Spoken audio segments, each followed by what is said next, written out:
What's going on, everybody? I was watching a video. Actually, I was partway through making this video and doing some of the background information for it when I started listening to my friend Dylan and Adam. They do a Turn Back the Clock episode, one of my favorite things of the month to listen to. And their conversation was all about how comps are kind of out the window. And I'm sitting there listening, going like, this is what I'm working on right now. I totally agree. And they went into this whole conversation about how eye appeal is really important, and how grade is becoming somewhat irrelevant, and to buy the card, not the grade, which we all say, but a lot of us don't actually do. And the amount that the number actually influences us in our decision making is too much. The number that is on the slab, see, some cards might be technically graded higher, but is it as fun to look at that card as a different one? And the amount of savings between one and another. And one of the things they're talking about is like the Ken Griffey Jr. 89 Upper Deck. Most of us, if we look at a 9 and we look at a 10, we can't tell the difference. But the price of a 9 is like $200 and the price of a 10 is like $2,000. And so why are we paying 10x? And I totally get it. And I totally agree. And I'm totally on board with that. And maybe at some point they'll ask me to come on and have a conversation with them, because I'd really like that. But it's not just that the grades are becoming more, or the argument that I agree with is the grades should be less relevant than how much fun it is to look at a particular card. And some cards might grade higher, but be less appealing, eye appealing. But it goes further than that to me. We've all become reliant on grades and on comps. There's all sorts of there's VCP, there's Card Ladder, there's Market Movers. I have a subscription to Card Ladder and to Market Movers. I think that both of them do a good job. I think VCP does a great job. Pulling the data to see what other cards have sold for has become part of the process of purchasing for a lot of us. And we look and we go, oh, well, the last one sold for this, or the last 3 sold for this. But it gets complicated because a lot of those comps are erroneous. A lot of those comps aren't valid sales. And it's especially a problem when it's a card that doesn't sell very often. If you're looking for a card that's a 3 or a 4 of a Ty Cobb green portrait, and maybe you even want it with a particular back, a polar bear back, that card might sell once or twice a year. So you become very reliant, or we all have become, or many of us have become very reliant on comps. And then there might only be one comp in the last year at that grade with that particular card. And then a lot of those comps aren't true. They're not valid. And you say, well, what do you mean? How could they not be true? How could they not be valid?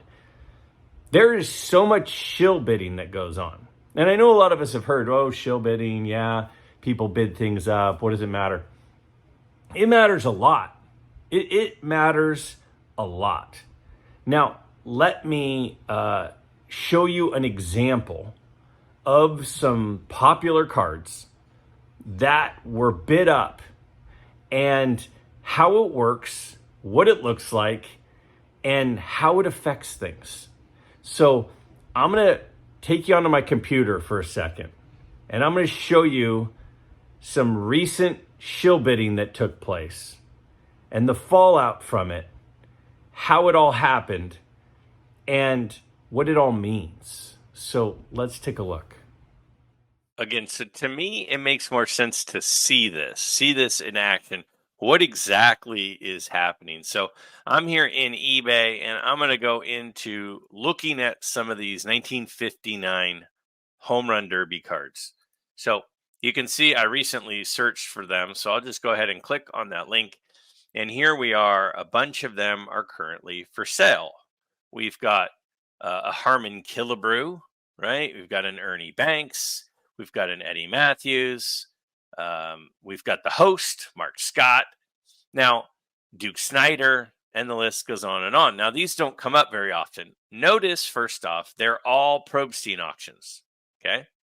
So Probstein is the one that's selling all of these that are currently, probably by the time this airs, it will have already closed, but they're currently for sale.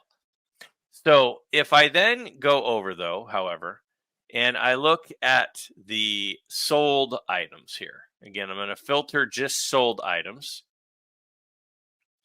You'll see a maze, and then you'll see a couple more.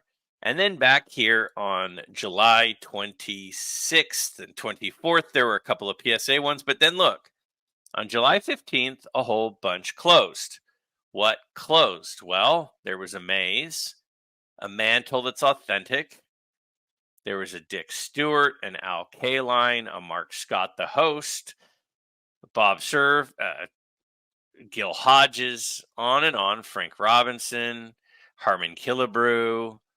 Now, if we were to look at these, okay, so let's just look, for example, at the Mark Scott, the host. We click on this one here, and we go down below to the actual card itself. Again, this is the one that sold back on July 15th. You can see the ending date here is July 15th. If we click on it, you can see that the serial number is 5026275. Okay, that is the card when the host, Mark Scott, when it sold here about 3 weeks ago. Now, if we go back, however, and we go back to the up for sale right now, and I go to the Mark Scott, and I click on it, and I click on this, it is the same serial number. So clearly what happened was a bunch of these were purchased and never paid for. And again, the ones that are for sale right now are all Probstein. And all of those sold ones that ended on July 15th are also all Probstein. Okay, and you can see the sale price. It sold for $9.10 back then. Now, if you start looking at some of these, so let's go back into the sold listing one here. And we look on the bids. There were 16 bids. Well, who bid? Well, if we look on it, it's this bidder here, but it has the feedback of 375. Now, this is encrypted. So it doesn't matter what this says. It would say a different person each auction, even if it's the same person. So this is not real. The only thing that's real here is this, the feedback score. So we'll call him Mr. 375, bought it for $9.10. All right. So Mr. 375 bought this for $9.10, the card that is now back on the market. Let's look at, say, the K line. Okay, so the K line, if we go down here and we go to the 24 bids, Mr. 375. Now, Greg, this is different, though. Yes, that's because that's encrypted. That means nothing. Okay, 375 as feedback is the only thing that's consistent. Now, if I click on this, it tells me a little bit about this bidder. 92% of the bids that Mr. 375 has made over the last 30 days have been on the same seller. So 92% of his bids have been on Probstein auctions, some of which have happened within the last hour. Okay, so they're bidding rapidly on some things. And you say the seller's different. No, it's, again, that's all encrypted. Again, 92% of all of his bids are on Probstein. So now if I go back, again, he won this one. He won a whole bunch of them. I mean, we can We could look through several if we wanted. We could look at the Frank Robinson. Let's look at the Frank Robinson. Who won the Frank Robinson auction? Well, look at that. Some unencrypted or some encrypted bidder who has 375 feedback coincidentally. Now, that could be that some person wanted a bunch of these and something happened and couldn't pay for them. I certainly suppose that that's possible. But let's look at this. So one of the cards that sold on July 15th here was this Willie Mays in a 4.5. Now, if we go up, that same card was listed not with the current list of auctions that have 2 days left. This one is already closed. This one closed yesterday, as the day I'm recording this is August 6th. This is closed here on August 5th. Again, same card. We can check the serial numbers. Now this wants to pop up, so we have to go to the original listing. And when we go to the original listing, 677-6543. Okay. If we go to the other one that closed on the 15th with all the others, again, we have to go to the original listing, and it's 677-6543. Same card that sold. Now, here's the part that I'm having problems with and doesn't make sense to me. If we go to the second time this card sold, the second time in the last 30 days that it sold, if I click on it and I go to the original listing, you'll see Mr. 375 didn't buy it. So Mr. 668 bought it. But if you look down here, Mr. 375 was able to bid on it. So if you had just bought like 10 home run derby cards and didn't pay, why wouldn't you be blocked? Why would you still be allowed to bid? So the Mays, he tried to bid on again. Didn't get it, didn't bid as much, but was still able to place a bid. Maybe the card went up more, and so they didn't need him to. I don't know what's happening, but it seems strange to me that they would be allowed to bid again. If we look at, let's go back to the current listings. So let's get out of the sold ones.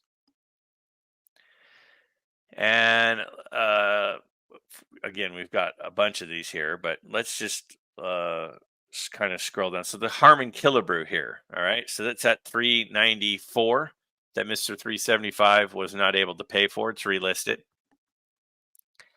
How come when I go into the bids,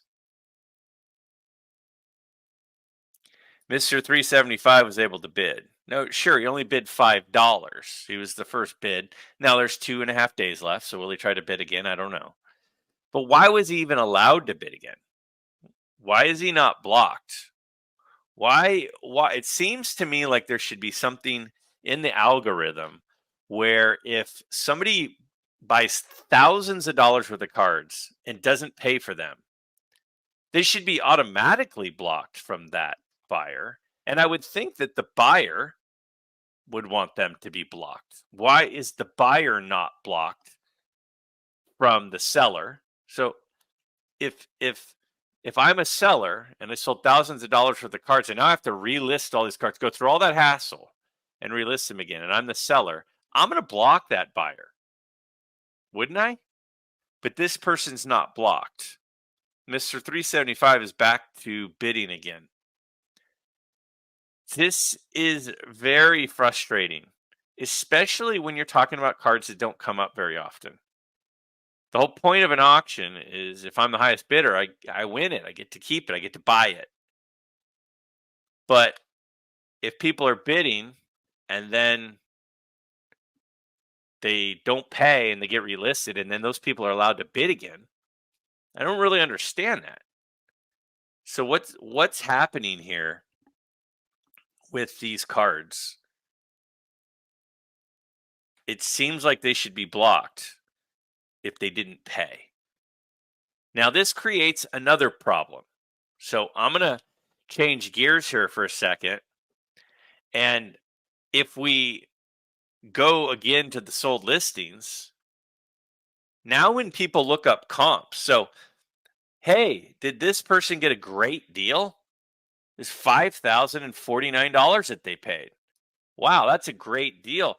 And the last time that card sold in a 4.5 was $5,888.24. So this person paid $850 less than the last time it sold. The problem is it didn't really sell. So when people are looking at comps, what they're doing is they're looking at the last time it sold. Now, if we get more specific and we look up the Willie Mays Home Run Derby card, it doesn't sell very often.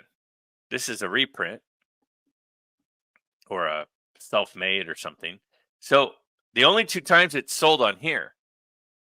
So, I mean, we could look on Card Ladder. Let's do that. Let's look on Card Ladder. So that kind of thing, that's just one small sample. I have a friend who was bidding on those cards, lost out on all of them to the same person. And then a month later, and they were bummed out because those cards don't pop up that often. And then a month later, 3 weeks later, they show up again. Same seller. The previous sales, they weren't undone. They weren't canceled because they're still showing up on eBay. So if you go on Card Ladder, so I'll pull up Card Ladder on the screen here. And when I pull up Card Ladder, what you'll see is the sale that just ended and the sale that ended 3 weeks ago. And then you'll see below that the other most recent comp. So again, this card doesn't sell very often. And you can see right here that there are sales that are a little bit lower. And then there's this one high one that never actually happened. And then there's the most recent sale of the second time that same card sold. So if you were looking at the most recent comp for this sale, you'd say, wow, this person paid $800. This person paid 15% less, more than that, than what the most recent sale was. But that other most recent sale hadn't actually happened. So when you're pulling up your comps, and again, this doesn't work for like a 1980 Ricky Henderson in a PSA 8, because those sell every day. But when there's a card that doesn't sell very often, and we are now reliant on comps, and we're reliant on grades, and those comps sometimes aren't really valid because they were sales that didn't go through. Yet they still show up on eBay as closed sales. They still show up on Card Ladder and the different comp sites as sales that went through when they didn't actually happen. So does this throw everything out the window? It kind of does. You know, there have long been stories about right before a big show like the National, if there's a card that gets shill bid up and the comp is really, really high, right before the National, and there's then 3 of that card in the room, is that most recent sale the most recent sale, or was it a fake one? It's a problem. It's a problem that I think we need to be aware of. So when you're looking at comps, if you look at comps, again, I've said this before, I'll continue to say it. The number on the slab is a guide. It's a range for how nice the card is. A 6 means, to me, means somewhere between a 5 and a 7. A 3 means somewhere between a 2 and a 4. And the characteristics of that. And then I try to buy the nicest one with the best eye appeal that I can at the best price that I can. So when I was preparing for the National, for example, I didn't just look up a PSA 2 and a PSA or a PSA 3 of the T206 Walter Johnson card that I wanted. What I did was I looked up a 2, a 2.5, a 3, a 3.5, and a 4. because the range is all relative. We can't rely on one recent comp. We can't even rely on two recent comps. We can't even rely on the grade, because we know that the grading companies, depending on the submission, don't always come back with the same grade. Everything is a general guide. And I think that this is a good reminder for us. Something to think about, something I thought was worthy of sharing my thoughts on. Let me know what you think in the comments below.